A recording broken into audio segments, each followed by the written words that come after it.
You are welcome in science class. Science class में आप सभी का स्वागत है। और हमने पिछली 5वीं क्लास में हमने पढ़ा था यूनिफॉर्म। हमने जो 5वीं क्लास थी हमारी 5वीं क्लास में समान वृत्तीय गति के बारे में हमने पढ़ा था। और आज उसमें कुछ न्यूमेरिकल प्रश्न रह गए थे तो उनको आज हम करेंगे। उसके बाद जो प्रक्षेप्य गति है उस चैप्टर को लेंगे। और मुझे आशा है आप सभी दोस्त अच्छे होंगे, ठीक है। और सभी जो अपना यूट्यूब DK उलानिया साइंस अड्डा यूट्यूब चैनल है उसको लगातार देख रहे होंगे। और मैं आशा करता हूँ आप लगातार देखते रहिए वीडियो। और जो भी कोई भी समस्या आती है तो यूट्यूब चैनल पे आप कमेंट्स करके मेरे को ज़रूर बताइएगा। तो आज से हम शुरू करते हैं दोस्तों। नेक्स्ट हमने आप लोगों को बताया था समान वृत्तीय गति में, लास्ट में बता रहा था त्वरण की दिशा। किसको बताया मैंने? त्वरण की दिशा के बारे में मैंने आप लोगों को बता रहा था। तो यहाँ पे 3 प्रकार की इसकी जो डायरेक्शन होती है, यहाँ पे जो त्वरण की जो दिशा होती है दोस्तों, ये 90 डिग्री का इसका एक एंगल होता है, 90 डिग्री का एंगल होता है यहाँ पे। और यहाँ पे यदि टर्न की मैं बात करूँ तो ये टर्न होता है, घूमता है इसमें, ठीक है। और सेकंड या स्पीड की मैं बात करूँ, यहाँ पे स्पीड चेंज, स्पीड में यानी कि चाल में परिवर्तन की मैं बात करूँगा, चाल में परिवर्तन। तो चाल में परिवर्तन की मैं बात करूँगा दोस्तों यहाँ पे, तो चाल में परिवर्तन सेम होता है, समान चाल में परिवर्तन होता है। तो यहाँ पे 2 बातें हैं। यहाँ मैंने आप लोगों को बताया एक्सेलरेशन और जो वेलोसिटी है ये एक दूसरे के यानी कि लंबवत हैं, 90 डिग्री पे हैं तो टर्न होगा, ठीक है। वो एक्सेलरेशन पे, क्योंकि मैंने एक्सेलरेशन आप लोगों को पहले ही बता चुका हूँ। एक्सेलरेशन 3 प्रकार से कार्य करता है। एक तो टर्न का एक्सेलरेशन होता है, एक में ब्रेक लगता है, एक में पिकअप होता है, ठीक है। तो वो एक्सेलरेशन होते हैं। तो यहाँ पे 90 डिग्री का एंगल बन रहा है। फर्स्ट कंडीशन मैंने ये बताई थी नेक्स्ट वीडियो में। वहाँ पे जो 5वीं क्लास थी लास्ट में हमारा जो रह गया था, वहाँ से इसको पुनः प्रारंभ कर रहा हूँ और आगे हम देखेंगे। तो सेकंड कंडीशन है थीटा बराबर 0 डिग्री पर यदि वेग की दिशा और त्वरण की दिशा एक ही दिशा में है, यदि वेग और त्वरण एक ही दिशा में है तो यहाँ पे टर्न नहीं होगा, घूमेगा नहीं। और घूमेगा नहीं तो दोस्तों इसमें चाल में क्या हो जाएगा, बढ़ जाती है। चाल क्या हो जाती है इसकी, बढ़ जाती है। यानी कि कहने का तात्पर्य मेरा यह है कि यदि कोई साइकिल है और साइकिल में पीछे से धक्का लगा दिया तो दोस्तों वहाँ पे क्या है, स्पीड का मान क्या हो जाएगा, बढ़ जाएगा।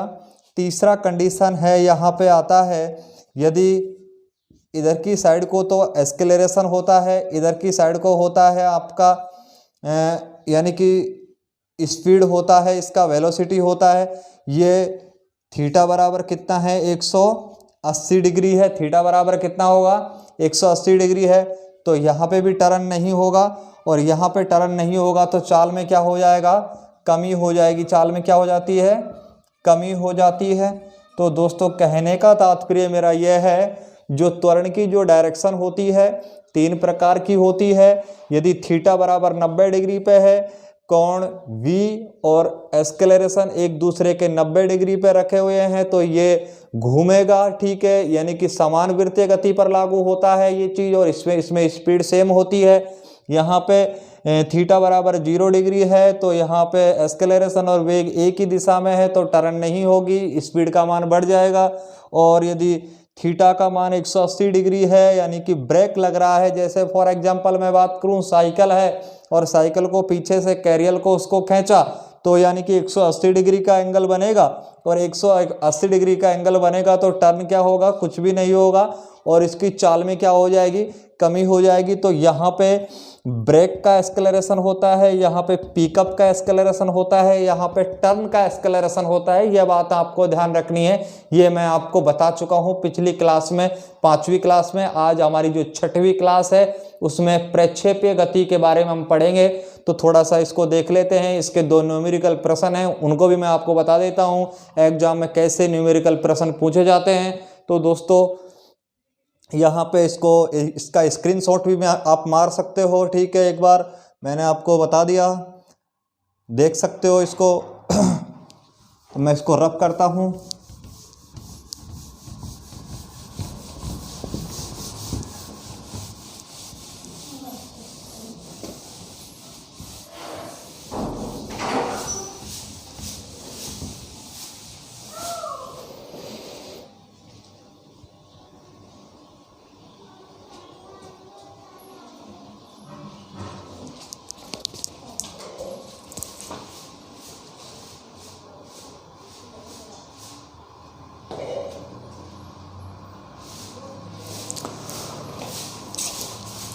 नेक्स्ट आगे हम बात करते हैं दोस्तों।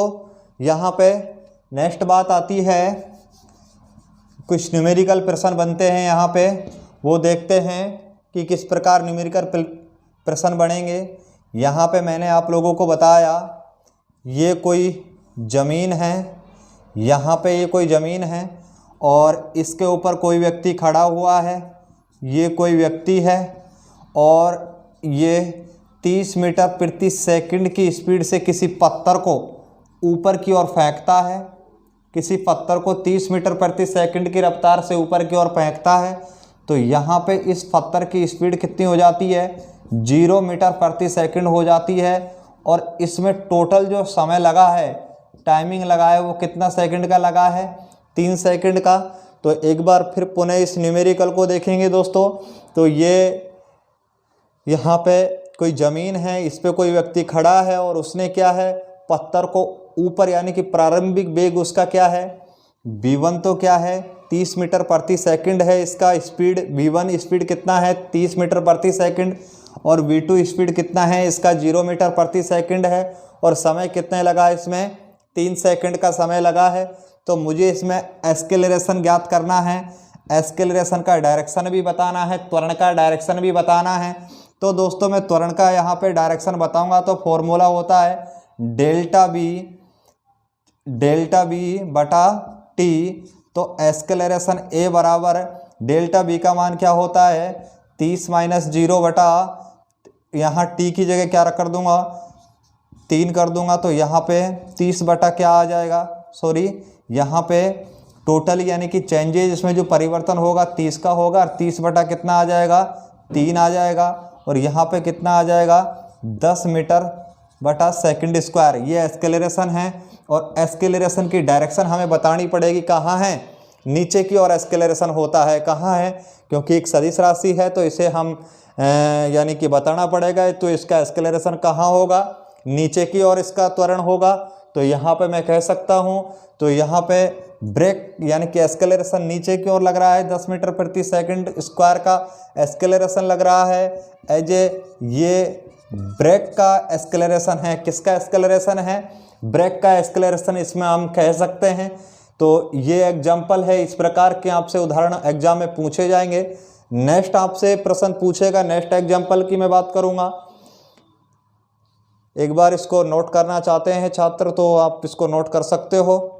इसके अदरवाइज मैं दूसरा जो न्यूमेरिकल प्रश्न लेता हूँ उसको देखना है। इसी से संबंधित दूसरा जो प्रश्न है हमारा वो क्या बनता है? सेकंड प्रश्न हमारा बनता है, ये पृथ्वी है। ये क्या है दोस्तों? पृथ्वी है। और यहाँ पे ये आपका क्या है? चंद्रमा है। ये क्या है? चंद्रमा है। ठीक है। और पृथ्वी और चंद्रमा की जो दूरी है कितनी है? 4 लाख किलोमीटर। कितनी है दोस्तों? 4 लाख किलोमीटर है। और चंद्रमा है जो पृथ्वी के चारों ओर क्या लगा रहा है? चक्कर लगा रहा है। और इसका जो स्पीड है 1 किलोमीटर पर सेकंड है। कितना स्पीड है? 1 किलोमीटर प्रति सेकंड है। तो मैंने कहा एग्जाम्पल, दूसरा उदाहरण, दूसरा प्रश्न ले रहा हूँ। ये कोई पृथ्वी है और यहाँ पे पृथ्वी और चंद्रमा की दूरी कितनी है? 4 लाख किलोमीटर है। ठीक है। यहाँ पे जो इसका जो त्रिज्या है, इसका जो रेडियस बनेगा कितना बनेगा? 4 लाख किलोमीटर बनता है। और चंद्रमा है, चंद्रमा का स्पीड कितना है? 1 किलोमीटर प्रति सेकंड है। तो दोस्तों यहाँ मैं कह सकता हूँ आप लोगों से तो यहाँ मैं आप लोगों से कह सकता हूँ इसका जो फॉर्मूला बनता है, इसका जो फॉर्मूला है एक्सेलरेशन का, तो वो है a बराबर v स्क्वायर बटा r। ये इसका फॉर्मूला मैं आपको बता चुका हूँ, ये एग्जाम्पल मैं आपको बता चुका हूँ। तो यहाँ पे हम देखेंगे ये v स्क्वायर है, v स्क्वायर का मान कितना दे रखा है, यहाँ पे v का मान कितना दे रखा है 1 किलोमीटर प्रति सेकंड। यहाँ पे 1 किलोमीटर की मैं बात करता हूँ, 1 किलोमीटर यानी कि इसको मीटर में कन्वर्ट करेंगे तो 3 जीरो लगा देंगे, तो यहाँ पे 1000 स्क्वायर मीटर स्क्वायर बटा सेकंड स्क्वायर हो जाएगा। नीचे रेडियस कितना है 4 लाख। अब 4 लाख में यहाँ मैं बात करूँगा दोस्तों, यानी कि किलोमीटर की 3 जीरो, वो 5 जीरो यहाँ पे, 5 जीरो ये और 3 जीरो इसको मीटर में कन्वर्ट करने की, तो यहाँ पे एक्सेलरेशन जो निकल के आएगा वो निकल के आता है यानी कि 10 की पावर 6 मीटर स्क्वायर बटा सेकंड स्क्वायर, और ये 400 इंटू कितना हो जाएगा, यानी कि 10 की पावर 6 मीटर, मीटर से मीटर कैंसिल आउट, 10 की पावर 6 से 10 की पावर 6 कैंसिल आउट, और यहाँ बचता है ए एक्सेलरेशन बराबर 1 बटा 400 मीटर बटा सेकंड स्क्वायर। ये क्या है, यानी कि एक्सेलरेशन है, और ये कौन सा एक्सेलरेशन होगा, towards the centre, towards the centre, अर्थात अभिकेंद्रीय त्वरण कहलाता है। इसे टूवर्ड्स द सेंटर कहा जाता है, अभिकेंद्रीय त्वरण कहा जाता है। यानी कि एक्सेलरेशन कहाँ है, पृथ्वी की ओर एक्सेलरेशन है इसका, ठीक है। तो दोस्तों यहाँ पे समान वृत्तीय गति का उदाहरण ये इस प्रकार के एग्जाम में आपसे प्रश्न पूछे जाएंगे जो आपको यानी कि पता होना चाहिए। तो यहाँ पे मैंने आप लोगों को बताया पृथ्वी है, पृथ्वी के चारों ओर कौन चक्कर लगा रहा है, चंद्रमा चक्कर लगा रहा है, और कितना वेग से, कितना स्पीड से, 1 किलोमीटर प्रति सेकंड की स्पीड से चक्कर लगा रहा है। रेडियस पृथ्वी और चंद्रमा का रेडियस कितना है, 4 लाख किलोमीटर है। यहाँ पे 4 लाख, और इसका जो एक्सेलरेशन का फॉर्मूला है, एक्सेलरेशन का मुझे मान निकालना है, वो कैसे निकालते हैं, v स्क्वायर बटा r। अब मुझे यहाँ डायरेक्शन भी बतानी पड़ेगी क्योंकि ये वेक्टर है, ठीक है। तो यहाँ एक्सेलरेशन बराबर, तो इसका हम कैलकुलेशन करेंगे, v स्क्वायर का मान रख देंगे क्योंकि यहाँ पे तो 1 किलोमीटर है, मीटर में कन्वर्ट करना है तो 1000 मुझे 3 जीरो लगाना है, और यहाँ पे स्क्वायर हो रहा है, स्क्वायर कर दिया, मीटर के स्क्वायर कर दे क्योंकि अब किलोमीटर से किसमें कन्वर्ट हो जाएगा, मीटर में कन्वर्ट हो जाएगा। सेकंड स्क्वायर, स्क्वायर ये सेकंड स्क्वायर लगा दिया, बटा में यानी कि 4 लाख, 4 लाख में 5 जीरो मैंने काउंट की, और यहाँ पे किलोमीटर है 3 जीरो मैंने इसकी लगा दी, और किलोमीटर में यानी कि मीटर में कन्वर्ट कर दिया ये। तो यहाँ पे कट कटा के ये कितना निकल के आया, कैंसल आउट होके, यानी कि ए वेक्टर इसका जो एक्सेलरेशन निकल के आया 1 बटा 400 मीटर बटा second square towards the centre. तो यानी कि अभिकेंद्रीय, यानी कि अभिकेंद्र की ओर है त्वरण, कहाँ है त्वरण, यानी कहाँ होगा त्वरण, अभिकेंद्र की ओर होगा, केंद्र की ओर होगा त्वरण। त्वरण कहाँ होगा दोस्तों, केंद्र की ओर होगा। तो यहाँ तक बात समझ में आए सभी दोस्तों को। तो इस प्रकार आपसे न्यूमेरिकल प्रश्न पूछे जाएंगे जो आपको दोस्तों यानी कि पता होना चाहिए, एग्जाम में इस प्रकार के प्रश्न पूछे जाते हैं। नेक्स्ट हम देखते हैं,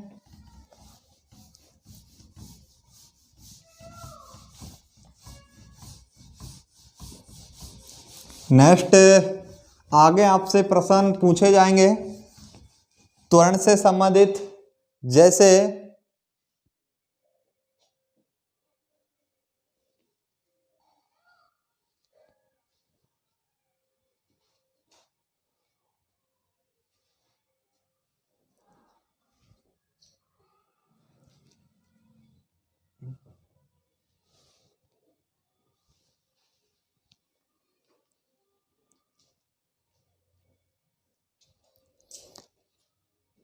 आगे आपसे प्रश्न पूछे जाएंगे एक्सेलरेशन से संबंधित, त्वरण से संबंधित, वो देखते हैं। त्वरण से देखो, त्वरण 2 प्रकार का होता है, एक तो होता है स्पीड में, स्पीड चेंज, चाल में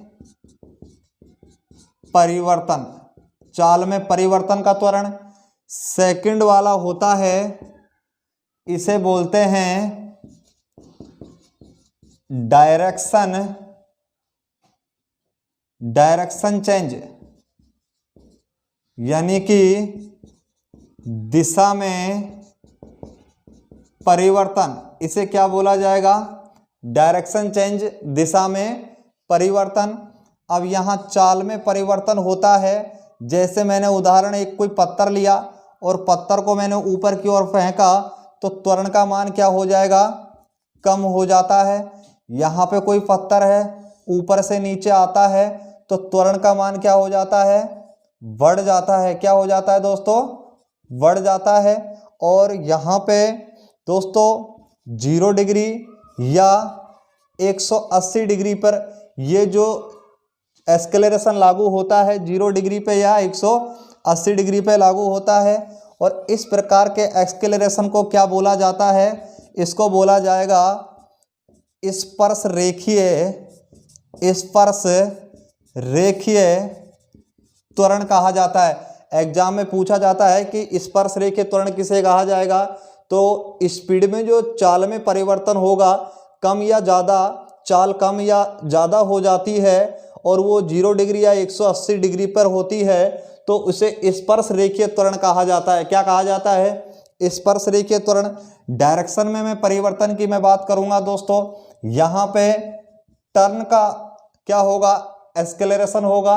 टर्न का एक्सेलरेशन, फॉर एग्जांपल मैंने आप लोगों को बताया कि ये कोई पृथ्वी है, ये कोई चंद्रमा है। यहाँ पे यानी कि पृथ्वी के चारों ओर कौन घूमता है? मून चक्कर लगाता है।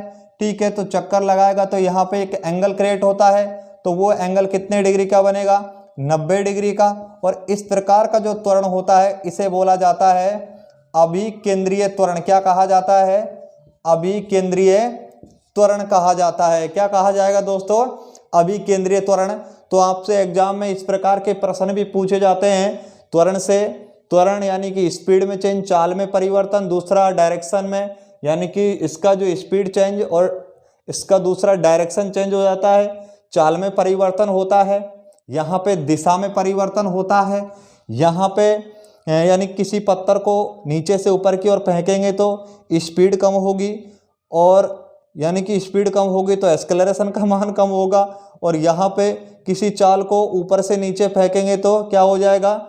बढ़ जाएगा। स्पीड क्या हो जाएगा? इसका बढ़ जाएगा। तो इस प्रकार का जो एक्सेलरेशन होता है वो कौन सा होता है? इस स्पर्श रेखीय त्वरण होता है। और ये 0 डिग्री या 180 डिग्री पे होता है। यहाँ पे डायरेक्शन में जो परिवर्तन होता है, टर्न का एक्सेलरेशन होगा 90 डिग्री पे 90 डिग्री एंगल बनता है और इसे अभिकेंद्रीय त्वरण कहा जाता है। यहाँ तक दोस्तों आपने नोट कर लिया होगा। तो यहाँ पे हमारा जो समान वृत्तीय गति का जो चैप्टर था, यूनिफॉर्म सर्कुलर मोशन का जो चैप्टर था, वो फिनिश होता है। और अब हम अगले चैप्टर की बात करेंगे।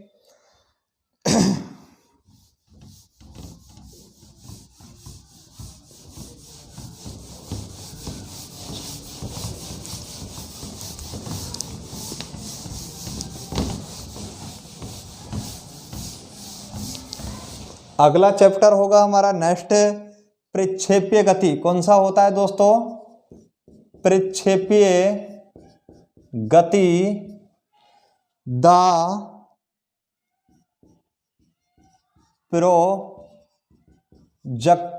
यानी कि projectile motion, the projectile motion, प्रक्षेपीय गति। ठीक है, ये हमारा अगला टॉपिक होगा और इसके बारे में हम डिटेल से अध्ययन करेंगे। आज देखेंगे कि किस प्रकार का प्रक्षेपीय गति होती है, इसमें कैसे प्रश्न बनते हैं, किस प्रकार आपसे एग्जाम में प्रश्न पूछेगा। तो आपको समझना है प्रक्षेपीय गति को। तो दोस्तों यहाँ मैंने प्रक्षेपीय गति इस प्रकार, यानी कि कोई फुटबॉल है, ये कोई ज़मीन है। ठीक है, यहाँ पे कोई फुटबॉल है और फुटबॉल को मैंने ज़ोर से किक मारा और किक मारा तो यहाँ सीधा निकलना चाहिए फुटबॉल, मगर वो सीधा नहीं जाता है। वो यहाँ से कुछ क्या हो जाती है? टर्न हो जाती है। क्या हो जाती है? यानी कि फुटबॉल है जो टर्न हो जाती है, सीधी नहीं जा पाती। अगर वो सीधी चली जाती, यहाँ पे वो सीधी नहीं जा पाती है और थोड़ा सा क्या हो जाती है, टर्न हो जाती है। और टर्न हो जाती है तो कहीं एक निश्चित बिंदु पे आके वो क्या हो जाती है, रुक जाती है, गिर जाती है।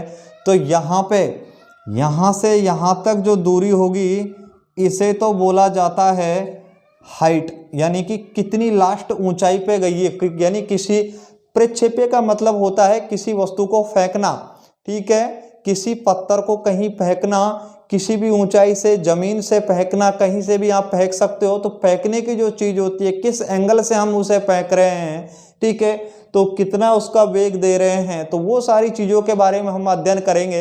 तो यहाँ पे एक सिंपल सी जो इसका डेफिनेशन है, प्रक्षेप्य गति का मतलब होता है किसी को फेंकना होता है, किसी पत्थर को फेंकना होता है, किसी वस्तु को फेंकना होता है, तो वो प्रक्षेप्य गति होती है, ठीक है।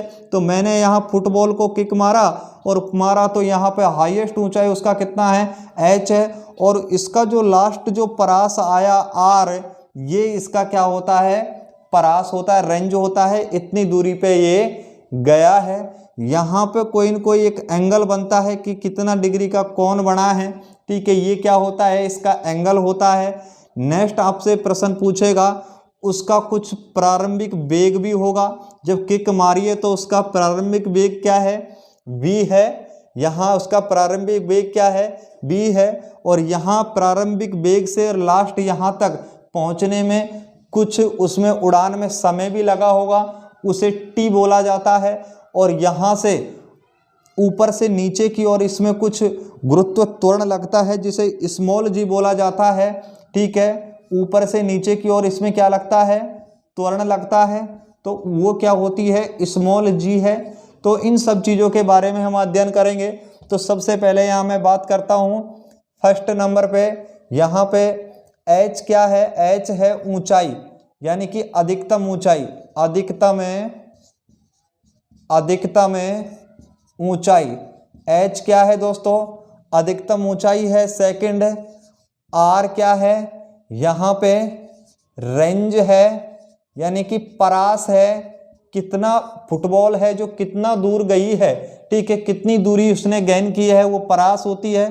तीसरा होता है इसमें यानी कि t, और t है उड़ान में लगा समय, उड़ान में लगा समय क्या कहलाता है, t। जैसे ही यहाँ से किक मारी फुटबॉल में और यहाँ तक पहुँचने में कितना जो समय लगा है उसे t कहा जाता है। और चौथे नंबर पे होता है v, और ये होता है प्रारंभिक वेग, क्या होता है, प्रारंभिक वेग होता है जो v है। पांचवें नंबर पे होता है थीटा, ये होता है क्षैतिज कोण, क्या होता है दोस्तों, क्षैतिज कोण, इसे हॉरिजेंटल एंगल बोला जाता है, यानी कि जमीन से जो एंगल बना है फुटबॉल का तो वो क्षैतिज कोण है। और छठे नंबर पे होता है, इसे बोला जाता है आपका यानी कि स्मॉल g, इसे गुरुत्व त्वरण, यानी कि गुरुत्व त्वरण, उस त्वरण के कारण ही तो फुटबॉल है जो यहाँ वो नीचे आई है, ठीक है, कोई त्वरण लग रहा है, ठीक है, यानी कि पृथ्वी के द्वारा कोई त्वरण लग रहा है तो वो 9.8 होता है, 9.8 मीटर बटा सेकंड स्क्वायर होता है।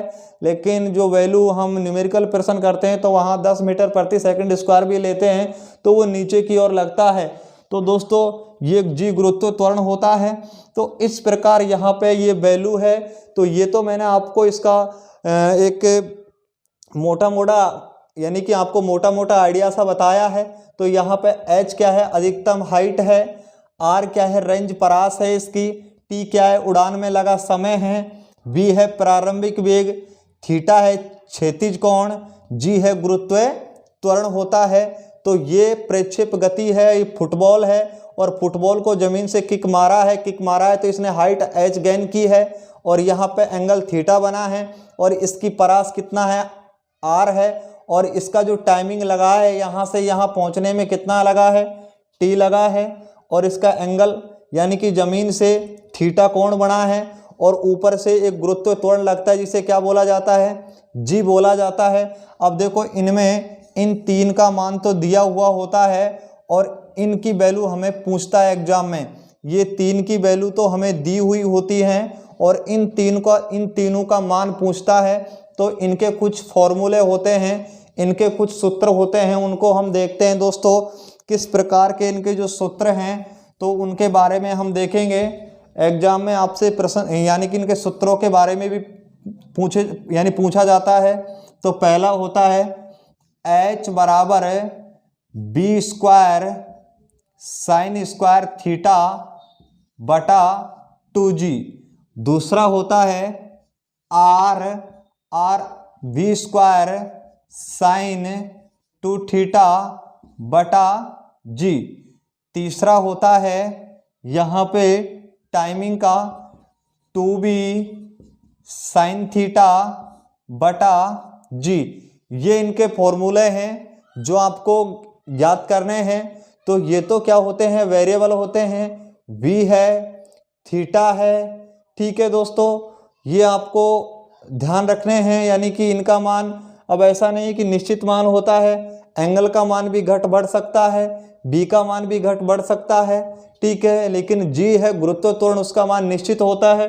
तो यहाँ पे कहने का तात्पर्य है आपको यानी कि 3 का मान दिया होगा और इन तीनों की वैल्यू इस फॉर्मूले से पूछेगा। तो h बराबर B square sine square theta बटा 2g होता है। r रेंज परास है, यानी कि इससे तो अधिकतम ऊंचाई निकाल सकते हैं कि वो फुटबॉल की ऊंचाई कितनी, यानी किक मारी तो कितनी ऊंचाई उसने गेन की, तो वहाँ हाइट निकाल सकते हैं इस फॉर्मूले से। गुरुत्व त्वरण हमें दिया होगा, एंगल हमें दिया होगा, प्रारंभिक वेग दिया हुआ, तो हम उससे क्या निकाल सकते हैं, हाइट निकाल सकते हैं। सेकंड फॉर्मूला है r बराबर बी स्क्वायर साइन 2 थीटा बटा जी, यानी कि इसकी रेंज परास निकाल सकते हैं। तो यदि यानी कि हमें प्रारंभिक वेग का पता हो, साइन 2 थीटा का फॉर्मूला होता है 2 साइन थीटा कोस थीटा, इसको हम खोल सकते हैं, ठीक है। और थीटा का वैल्यू हमें दिया हुआ होता है जो हमें यहाँ पे, और जी का मान यानी निश्चित होता है 9.8 मीटर बटा सेकंड स्क्वायर होता है। यहाँ पे टी यानी कि यहाँ से और यहाँ तक लगा कुल समय टी इसका 2b साइन थीटा बटा जी। ये फॉर्मूले होते हैं, ये आपको याद करने होते हैं और इनसे संबंधित आपसे न्यूमेरिकल प्रश्न आपसे पूछे जाते हैं जो आपको मान निकालने हैं। नेक्स्ट आगे देखते हैं दोस्तों, यहाँ तक नोट कर सकते हो यदि इसको नोट करना चाहो तो, नहीं तो इसका स्क्रीनशॉट ले लेना।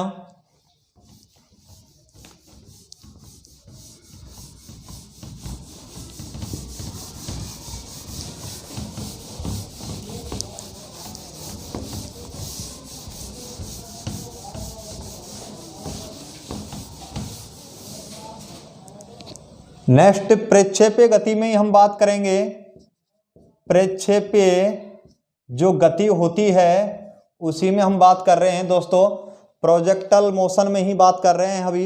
अभी मैंने आपको बेसिक बताया, अब इसके बारे में मैं थोड़ा सा और विस्तार से बताऊंगा। जो प्रक्षेपीय गति है यानी कि कोई फुटबॉल है, ये कोई फुटबॉल है और जमीन से यहाँ से इस प्रकार, मैं आपको एक बार 4 डायग्राम बना देता हूँ, उसके बाद आपको अच्छा सा समझ में आएगा इसका। यहाँ पे इस प्रकार ये ज़मीन है और यहाँ से फुटबॉल किक मारा ज़मीन से, और यहाँ ये ज़मीन है, ये कोई एंगल बनता है, एंगल बनने के बाद ये यहाँ पे चला जाता है। ये 4 डायग्राम है। यहाँ पे दोस्तों क्या होता है, यानी कि इसका जो शुरुआत में वेग होगा ये सेकंड नंबर, थर्ड, 4, 5, 6 और ये 7, 1, 2, 3, 4, 5, 6, 7। समझ में आएगा अभी आपको। 1, 2, 3, 4, 5, 6, 7, 1, 2, 3, 4, 5, 6, 7। तो दोस्तों यहाँ पे ये तो होता है यानी कि ऊर्ध्वाधर वेग, इसे बोला जाता है ऊर्ध्वाधर वेग, यानी कि वर्टिकल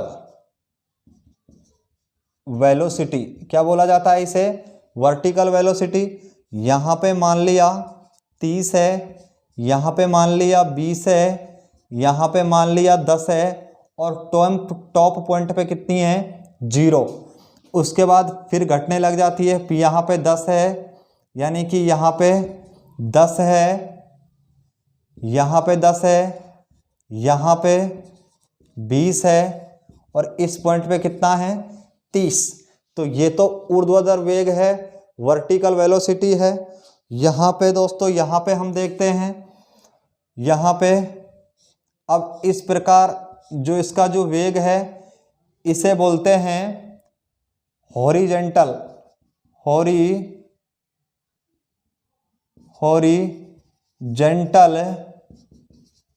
वेलोसिटी, यानी कि क्षैतिज वेग। इसे क्या बोला जाता है? क्षैतिज वेग। अलग अलग डायग्राम से आपको बता रहा हूँ।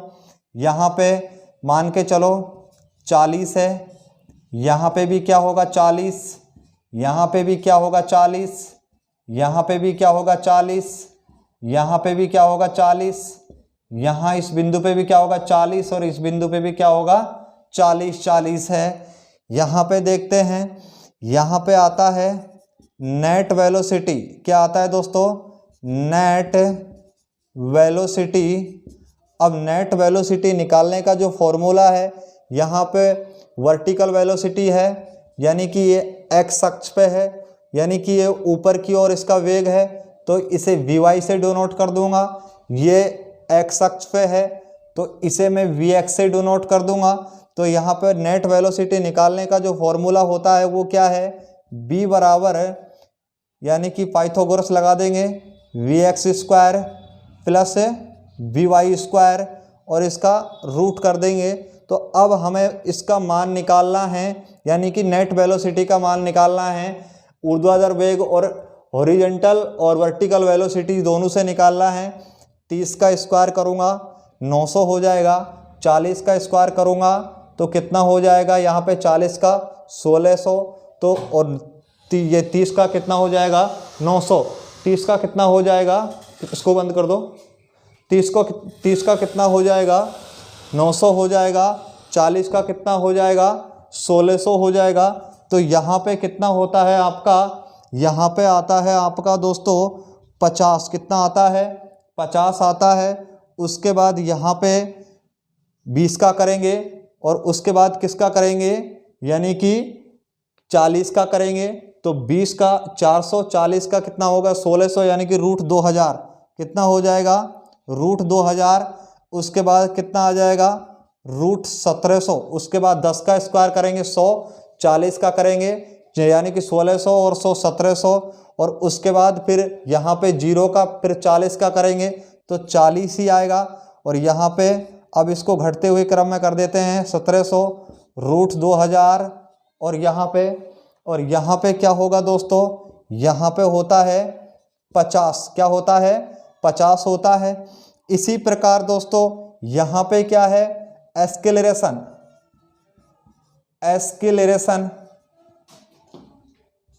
एस्केलेरेशन होता है, यानी कि त्वरण होता है।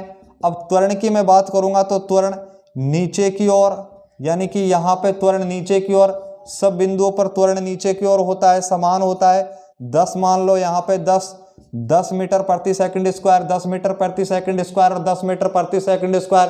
तो त्वरण का मान तो क्या होगा? यहाँ पे समान होता है। त्वरण का मान तो क्या होता है? समान होता है। इसको बाहर ले जाओ बेटा, गेट लगा देना।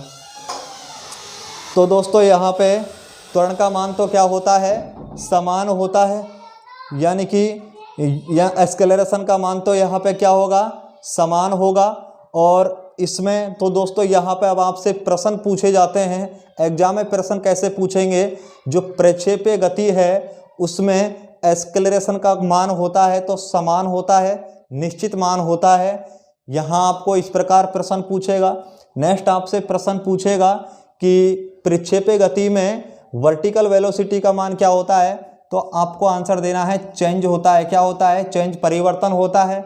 आपसे प्रश्न पूछेगा प्रक्षेप्य गति में हॉरिजॉन्टल वेलोसिटी का मान क्या होता है, तो आपको आंसर देना है सेम। क्या देना है? सेम, कोई परिवर्तन नहीं होता। आपसे पूछेगा प्रक्षेप्य गति में नेट वेलोसिटी का मान क्या होता है, तो आपको आंसर क्या देना है? चेंज। क्या देना है दोस्तों? चेंज देना है। और नेक्स्ट आपसे पूछेगा यहाँ पे इसमें जो प्रक्षेप्य गति है इसमें एक्सेलरेशन का मान कितना होगा, तो यहाँ भी आपको क्या देना है? सेम देना है। क्या देना है? आपको सेम देना है। यहाँ पे भी मान क्या हो गया दोस्तों? सेम हो गया। तो मैं कह सकता हूँ कि यहाँ पे हॉरिजॉन्टल वेलोसिटी और एक्सेलरेशन दोनों का मान तो क्या होता है? सेम होता है। जबकि ऊर्ध्वाधर वेग और नेट वेलोसिटी का मान में क्या होता है दोस्तों? यानी कि चेंज होता है। तो इस प्रकार हम कह सकते हैं दोस्तों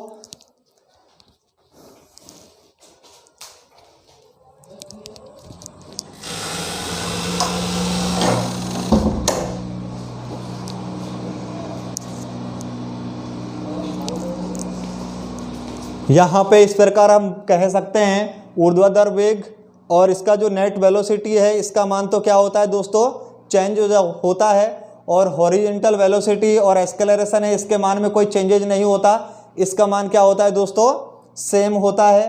तो ये आपसे एग्जाम में प्रश्न पूछेंगे प्रक्षेप्य गति से, जो प्रश्न बनते हैं बहुत अच्छे लेवल के। आप कोई भी एग्जाम दे लेना, इस प्रकार के आपसे प्रश्न पूछेगा। नेक्स्ट हम आगे में बात करूँगा इससे संबंधित। इसका अगर नोट करना चाहो तो आप इसको नोट कर सकते हो। एक्सेलरेशन समान होता है। नेट वेलोसिटी निकालने का तरीका क्या है? bx² प्लस vy², और यहाँ पे v बराबर bx², यानी कि ये x अक्ष पे है और ये y अक्ष पे है, इसलिए यहाँ पे वेलोसिटी ये होगी और यहाँ पे वेलोसिटी समान होगी। यहाँ पे वेलोसिटी का मान चेंज यानी कि अलग अलग होगा, ये आपको ध्यान रखना है। एक्सेलरेशन का मान समान होता है, वेलोसिटी का मान चेंज होता है, और वर्टिकल वेलोसिटी का मान चेंज होता है, और जो हॉरिजॉन्टल वेलोसिटी है उसका मान सेम होता है। ये आपको ध्यान रखना है प्रोजेक्टल मोशन में। नेक्स्ट आगे हम बात करते हैं दोस्तों। नेक्स्ट आपसे प्रश्न पूछा जाता है। नेक्स्ट आपसे प्रश्न पूछा जाता है आपसे दोस्तों, rate of height and range, यानी कि ऊंचाई तथा रेंज का अनुपात क्या होगा। तो यहाँ आपसे प्रश्न पूछा जाएगा ऊंचाई तथा परास का अनुपात। ऊंचाई तथा परास का अनुपात क्या होगा, तो हम इसका फॉर्मूला होता है H/R tan θ/4। ये फॉर्मूला होता है इसका। तो हम इसको कह सकते हैं H/R बराबर tan θ/4 होता है। H क्या है यहाँ पे? हाइट है। R क्या है? रेंज है। tan θ यानी कि एंगल बनता है, और ये क्या है आपका यानी कि 4 इसके नीचे होता है। अब कुछ बच्चे के दिमाग में प्रश्न ये उठ रहा होगा, गुरुजी tan θ/4 कहाँ से आया, तो उसको हम निकाल सकते हैं, लेकिन वो क्या है थोड़ा कॉम्प्लिकेटेड है और उसकी आवश्यकता नहीं है हमें। तो हमें इतना ही देखना है। तो मुझे आपको एग्जाम में कैसे प्रश्न आएंगे वो सिखाऊंगा आपको। तो rate of height and range के बारे में, ऊंचाई तथा परास का अनुपात, इसका फॉर्मूला H/R बराबर tan θ/4 होता है। ये इसका फॉर्मूला है। अब देखो इसकी कंडीशन कितनी होती है। इसकी जो कंडीशन है, 3 प्रकार की कंडीशन है इसकी। तो दोस्तों यहाँ पे मैं लिखता हूँ आपको पुनः। इसके 3 प्रश्न बनते हैं, इससे संबंधित 3 प्रश्न बनते हैं। प्रश्न नंबर 2, प्रश्न नंबर 3। पहला प्रश्न आपसे पूछेगा यानी कि थीटा बराबर 45 डिग्री है, थीटा बराबर 45 डिग्री है। तो आप बताइए यहाँ पे ये कोई फुटबॉल है ज़मीन पे, यहाँ कोई फुटबॉल है और ये फुटबॉल में किक मारा, यहाँ पे इस प्रकार हाइट इसने गेन की 10 मीटर की। कितनी गेन की? 10 मीटर की। थीटा कितना है? 45 डिग्री। अब मुझे क्या बताना है? रेंज बताना है। तो रेंज बताऊंगा तो फॉर्मूला हमारा क्या है? H बटा R tan थीटा। H का मान कितना दे रखा है? 10। ये तो मैंने मेरी मर्जी से माना है, कुछ भी मान सकते हो। 10। R का मान मुझे निकालना है। tan थीटा tan 45 का मान कितना होता है? 1 होता है। यानी कि दोस्तों यहाँ पे मैं कह सकता हूँ मुझे R का मान निकालना है। तो R का मान कैसे निकलेगा? यानी कि बटा 4, इसमें फॉर्मूले में बटा 4, यहाँ पे ये 4 का होता है। अब इसका जो मुझे tan का मान का पता होता है 10 बटा R, और tan 45 का मान कितना होता है? 1 बटा 4। तो ये R बराबर कितना होता है? 40 मीटर। तो रेंज कितनी आएगी दोस्तों? 40 मीटर की रेंज। तो आपसे कभी भी कैसा भी प्रश्न पूछे, यदि एंगल 45 डिग्री का दिया है, ऊंचाई 10 मीटर है, तो उसकी 4 गुनी उसकी परास होगी। यदि परास 40 है तो यहाँ पे ऊंचाई 10 मीटर होगी, यानी कि 4 का भाग लगा देंगे। तो सीधा सीधा कंसेप्ट ये है, यदि आपसे प्रश्न पूछ ले कि प्रक्षेप्य गति में थीटा बराबर 45 डिग्री है, ऊंचाई 20 डिग्री है, यानी कि 20 मीटर की है, तो रेंज बताओ। तो उसको 4 से गुणा करो सीधा, 20 चौको 80 मीटर। कितनी होगी? 80 मीटर। इस प्रकार के आपसे प्रश्न पूछे जाते हैं। सेकंड, ये तो फर्स्ट प्रश्न हुआ। सेकंड प्रश्न हम देखते हैं दोस्तों। सेकंड प्रश्न कैसे पूछा जाएगा आपसे? सेकंड प्रश्न के बारे में हम बात करेंगे। ये फर्स्ट प्रश्न है। सेकंड प्रश्न आपसे पूछेगा दोस्तों, यदि थीटा बराबर कितना है? 90 डिग्री है, यानी कि थीटा बराबर 90 डिग्री है, और इस प्रकार जैसे कोई बंदूक है और बंदूक से मैंने गोली चलाई, और गोली चलाऊंगा तो वो सीधी कहाँ जाएगी? ऊपर जाएगी दोस्तों। ऊपर एक तरह की प्रक्षेप्य गति है, सीधी जाएगी, और सीधी जाने के बाद एक निश्चित स्थान पर जाने के बाद वो वापस उसी बंदूक की नाल में आएगी।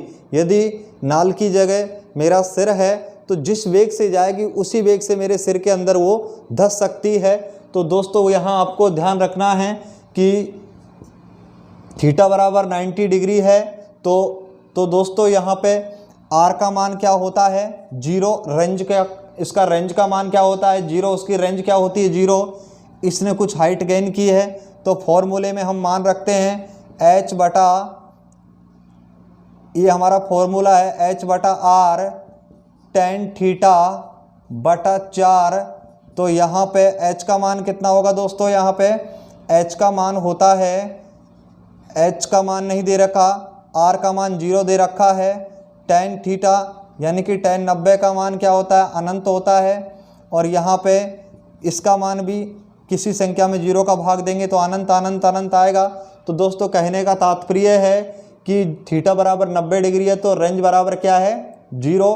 हाइट वो होती है जिसने, यानी कि कितनी उसने हाइट गेन की है। जैसे बंदूक से चलाई गई गोली की नाल से जब गोली निकलती है, और जिस सीधी 90 डिग्री पर बंदूक रखी है और जहाँ से गोली चलाई है, तो जिस उस नाल से गोली निकलेगी, नाल से गोली निकलेगी, और नाल से गोली निकलने के बाद क्या होगा? उसी यानी कि उसी नाल में वो गोली क्या है? अंदर आ जाती है दोस्तों।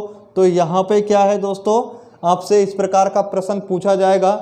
तीसरा नंबर पे मैं बात करूँ आपसे, थीटा यानी कि यहाँ आपसे पूछा जाएगा H और R का मान बराबर हो।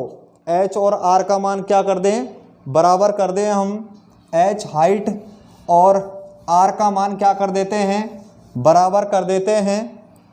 हाइट और R का यानी कि रेंज का मान हम बराबर कर देते हैं। तो उस कंडीशन में क्या होता है दोस्तों? जैसे मैंने कहा, ये कोई फुटबॉल है, ये कोई ज़मीन है, और ज़मीन से इस प्रकार ये गई है। यहाँ पे इसने, ये H है, ये इसका परास है, ये इसका परास कितना किया इसने? R किया। हाइट कितना H है? दोनों की, यानी कि यहाँ से टोटल ऊंचाई, अधिकतम ऊंचाई और परास दोनों क्या है, सेम है, तो उस कंडीशन में क्या होगा, h बटा r tan थीटा बटा 4। अब यहाँ पे h बराबर r है तो h r की जगह क्या कर सकता हूँ मैं, h कर सकता हूँ tan थीटा बटा 4। तो यहाँ पे निकल के आएगा 1, यानी कि 1 बराबर है tan थीटा बटा 4, और tan थीटा बराबर क्या हो जाएगा दोस्तों 4, और थीटा बराबर हो जाएगा tan इनवर्स 4, और थीटा का मान यहाँ पे जो निकालते हैं कैलकुलेटर से 75 डिग्री या 76 डिग्री के आसपास आता है ये मान। तो यहाँ पे अब आपसे एंगल आपसे पूछ लेगा 75 डिग्री या 76 डिग्री एंगल की बात करेगा। यदि हाइट और परास का मान बराबर है तो एंगल बताओ, तो आपको एंगल बताना है 75 डिग्री या 76 डिग्री के सन्निकट आता है। ठीक है, 75 पॉइंट कुछ आता है, तो कुछ एग्जाम में 75 पूछता है, कुछ एग्जाम में 76 पूछता है। तो दोस्तों ये आपके इसके बेसिक फॉर्मूले होते हैं, बेसिक बातें होती हैं प्रक्षेपीय गति की। तो मुझे लग रहा होगा कि आपको ये प्रक्षेपीय गति अच्छे से समझ में आई होगी। ठीक है दोस्तों, मैं आशा करता हूँ कि आप सदैव मेरे जो DK उलानिया साइंस अड्डा यूट्यूब चैनल है इसको ज़्यादा से ज़्यादा सब्सक्राइब करना है, लाइक करना है, और नए नए नोटिफिकेशन देखने के लिए बेल आइकन के बटन को ज़रूर दबाना है। ओके दोस्तों, नेक्स्ट क्लास में मिलेंगे। सी यू, थैंक यू।